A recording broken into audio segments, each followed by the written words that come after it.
Degree പ്രിലിംസിൻ്റെ first stage നടക്കാനായിട്ട് ഏകദേശം 15 ദിവസം കൂടിയേ ഇനി നമ്മളുടെ മുമ്പിലുള്ളൂ. മെയ് 2-ാം തീയതിയാണ് ആദ്യഘട്ടം പ്രിലിംസ് പരീക്ഷ നടക്കുക. പിന്നീട് മെയ് 16-നും ജൂൺ 6-നുമായിട്ടാണ് പരീക്ഷയുടെ ബാക്കി ഘട്ടങ്ങളൊക്കെ നടക്കുക. ഇതുവരെ പഠിച്ചു തുടങ്ങാത്തവർക്കും ഇനി പഠിച്ചാൽ കിട്ടുമോ എന്നൊരു ടെൻഷൻ ഉള്ളവർക്കും ഇനി ഇതുവരെ പഠിച്ചിട്ടും എന്തൊക്കെയോ അങ്കലാപ്പൊക്കെ ഉള്ള ആളുകൾക്കും ഇനി പറയുന്ന കാര്യങ്ങളൊക്കെ ഒന്ന് പരീക്ഷിച്ച് നോക്കാവുന്നതാണ്. ഇനിയുള്ള ഈ 15 ദിവസം കഷ്ടപ്പെട്ടാൽ പോലും ഡിഗ്രി പ്രിലിംസ് നമ്മളുടെ കയ്യിലേക്ക് ഒതുങ്ങും. അത്യാവശ്യം PSCക്ക് ബാക്ക്ഗ്രൗണ്ട് ഉള്ള, അത്യാവശ്യം കുറച്ച് നാളായിട്ട് ഈ PSC പഠിച്ചുകൊണ്ടിരിക്കുന്ന, എന്നാൽ കുറച്ച് ഗ്യാപ്പൊക്കെ വന്ന ആളുകൾക്ക് ഈ 15 ദിവസത്തിനുള്ളിൽ പോലും ഡിഗ്രി പ്രിലിംസ് കടക്കാനായിട്ടുള്ള മാർക്ക് ലഭിക്കുന്നതാണ്. കാരണം ഡിഗ്രി പ്രിലിംസിൻ്റെ ഒരു പ്രത്യേകത എന്ന് പറഞ്ഞു കഴിഞ്ഞാൽ മാർക്ക് ഡിസ്ട്രിബ്യൂഷൻ നോക്കുമ്പോഴത്തേക്കും ഏകദേശം 50% മാർക്കും മാത്സ്, ഇംഗ്ലീഷ്, മലയാളം എന്നീ വിഷയങ്ങൾക്കാണ് പോകുന്നത്. അവിടെ തന്നെ PYQ ആയിട്ട് ചോദിച്ചിട്ടുള്ള മാത്സിൻ്റെയും ഇംഗ്ലീഷിൻ്റെയും മലയാളത്തിൻ്റെയും ക്വസ്റ്റ്യൻസ് നമ്മൾ നിരന്തരമായിട്ട് വർക്കൗട്ട് ചെയ്യുകയാണെന്നുണ്ടെങ്കിൽ ഈ 15 ദിവസത്തിനുള്ളിൽ തന്നെ ആ ഒരു ഏരിയയിൽ നിന്ന് ഏകദേശം 40 മാർക്കിന് മുകളിൽ നമുക്ക് സ്കോർ ചെയ്യാനായിട്ട് സാധിക്കുന്നതാണ്. ഇനി GK ക്വസ്റ്റ്യൻസിൻ്റെ കാര്യത്തിലേക്ക് വരാം. ഏകദേശം 50 മാർക്കിനാണ് GK ക്വസ്റ്റ്യൻസ് വരുന്നത്. അതിനകത്ത് ഹിസ്റ്ററിക്കും ആർട്സ്, കൾച്ചർ, ലിറ്ററേച്ചർ എന്നീ വിഷയങ്ങൾക്കും കൂടെ 20 മാർക്കാണ് അവർ പ്രൊവൈഡ് ചെയ്തിരിക്കുന്നത്. അങ്ങനെയുള്ളപ്പോൾ ഏകദേശം 70% മാർക്കും ഈ ഒരു 5 സബ്ജക്റ്റിൻ്റെ അകത്ത് നിന്ന് തന്നെ നമുക്ക് ലഭിക്കുന്നതാണ്. ഹിസ്റ്ററിയുടെയൊക്കെ കാര്യം എടുക്കുകയാണെന്നുണ്ടെങ്കിൽ 15 ദിവസം കൊണ്ട് ഇനി എല്ലാം ഒന്നും പഠിച്ചെടുക്കാനായിട്ട് സാധിക്കത്തില്ല. അപ്പോൾ നമ്മൾ ചെയ്യേണ്ട കാര്യം വേൾഡ് ഹിസ്റ്ററി നന്നായിട്ട് പഠിക്കാനായിട്ട് ശ്രമിക്കണം. അതിൻ്റെ ഒപ്പം തന്നെ ആർട്സ്, കൾച്ചർ, ലിറ്ററേച്ചറൊക്കെ നന്നായിട്ട് നോക്കിയിട്ട് പോകുകയാണെന്നുണ്ടെങ്കിൽ അത്യാവശ്യം മാർക്ക് സ്കോർ ചെയ്യാനായിട്ട് സാധിക്കും. അതുപോലെ തന്നെ കോൺസ്റ്റിറ്റ്യൂഷനും എക്കണോമിക്സും മാർക്ക് സ്കോർ ചെയ്യാനായിട്ട് പറ്റിയ ഒരു ഏരിയയാണ്. പക്ഷെ എല്ലാം വലിച്ചുവാരി പഠിക്കാനായിട്ടുള്ള ഒരു സമയമൊന്നും ഇനി നമുക്കില്ല. അപ്പോൾ എന്ത് ചെയ്യണം? ഈ ഒരു 2023 മുതലോ അല്ലെങ്കിൽ 2021 മുതലൊക്കെയുള്ള PYQ ക്വസ്റ്റ്യൻസ് കിട്ടും.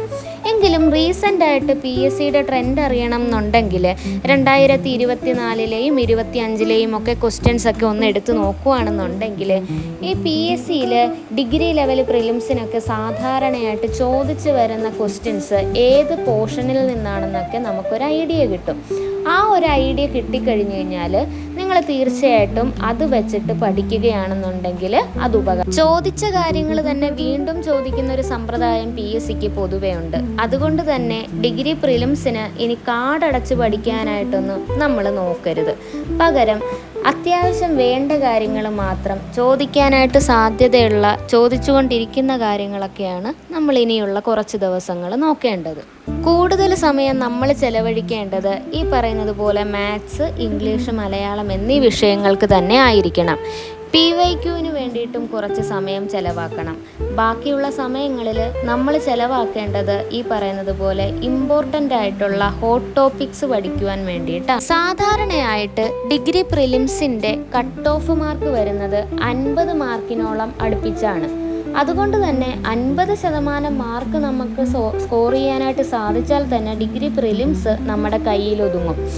അപ്പോൾ നിങ്ങൾ എന്താ ചെയ്യേണ്ടത്? അതിന് വേണ്ടിയിട്ട് പരിശ്രമിക്കുക. ഏതിനു വേണ്ടിയിട്ട്? ഡിഗ്രി പ്രിലിംസിൻ്റെ കട്ട് ഓഫ് കടക്കാൻ വേണ്ടിയിട്ട് ഈ 15 ദിവസം എന്തൊക്കെ ചെയ്യാം എന്നാണ് നമ്മൾ ആലോചിക്കേണ്ടത്. അല്ലാതെ മൊത്തത്തിൽ പഠിച്ച് സിലബസ് തീർത്ത് പരീക്ഷ എഴുതാനായിട്ട് പോകാമെന്ന് വിചാരിച്ചു കഴിഞ്ഞ് കഴിഞ്ഞാൽ അത് നടക്കത്തില്ല. അത്രയ്ക്കുള്ള സമയമോ കാര്യങ്ങളോ ഒന്നും നമ്മുടെ മുമ്പിലില്ല. ഒരു ദിവസം ഒരു 6-7 മണിക്കൂറൊക്കെ മാറ്റി വയ്ക്കാനായിട്ട് നിങ്ങൾക്ക് സാധിക്കുകയാണെന്നുണ്ടെങ്കിൽ ഇനി പഠിച്ചു കഴിഞ്ഞാലും ഈ ഒരു പരീക്ഷ നിങ്ങളുടെ കൈപ്പിടിയിൽ ഒതുങ്ങാവുന്നതാണ്.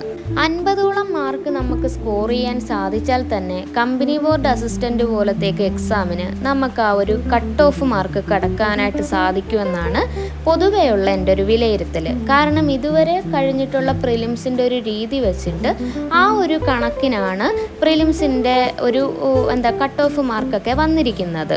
ഇനി കുറച്ചും കൂടെ മാർക്ക് നമുക്ക് സ്കോർ ചെയ്യാനായിട്ട് സാധിച്ചു കഴിഞ്ഞ് കഴിഞ്ഞാൽ യൂണിവേഴ്സിറ്റി അസിസ്റ്റൻറ്റ്, അതുപോലെ തന്നെ SBCID പോലെയുള്ള എക്സൈസ് ഇൻസ്പെക്ടർ പോലെയുള്ള എക്സാമിനൊക്കെ നമുക്ക് കട്ട് ഓഫ് ക്ലിയർ ചെയ്ത് മെയിൻ എക്സാമിന് വേണ്ടിയിട്ട് പ്രിപ്പയർ ചെയ്യാനായിട്ട് സാധിക്കും. ഇനിയുള്ള 15 ദിവസം നമ്മൾ എന്ത് ചെയ്യും എന്നുള്ളത് അനുസരിച്ചായിരിക്കും നമ്മളുടെ മാർക്കും കാര്യങ്ങളുമൊക്കെ പോകുന്നത്.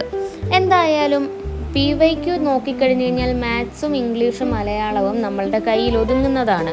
പക്ഷെ ഞാനൊരു കാര്യം ആദ്യമേ തന്നെ പറയാം, ഈ പറയുന്നത് പോലെ PSCക്ക് ഒരു ബാക്ക്ഗ്രൗണ്ടും ഇല്ലാത്ത ഒരാൾക്ക് 15 ദിവസം പഠിച്ചത് കൊണ്ട് ഒരിക്കലും ഈ ഒരു പ്രിലിംസ് കിട്ടണം എന്നില്ല. പകരം PSC കുറേ നാളായിട്ട് നോക്കി, അത്യാവശ്യം ഒരു ചെറിയൊരു ഗ്യാപ്പ് വന്നു, അതിനുശേഷം വീണ്ടും ഒന്നും കൂടെ ഈ പ്രിലിംസിന് വേണ്ടിയിട്ടൊന്ന് നോക്കിയേക്കാം എന്നൊരു പ്ലാനുള്ളവർക്ക് വേണ്ടിയിട്ടാണ് ഈ ഒരു വീഡിയോയിൽ ഞാൻ ഇത്തരം കാര്യങ്ങളൊക്കെ പറഞ്ഞിരിക്കുന്നത്.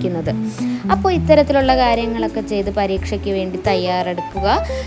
എല്ലാവർക്കും വിജയാശംസകൾ നേരുന്നു. മറ്റൊരു വീഡിയോയുമായിട്ട് നമുക്ക് വീണ്ടും കാണാം. ആദ്യഘട്ട പരീക്ഷയുള്ളവർക്ക് 18-ാം തീയതി ആയിരിക്കും ഹോൾ ടിക്കറ്റ് കിട്ടുക എന്നും കൂടെ ഞാൻ ഓർമ്മപ്പെടുത്തട്ടെ.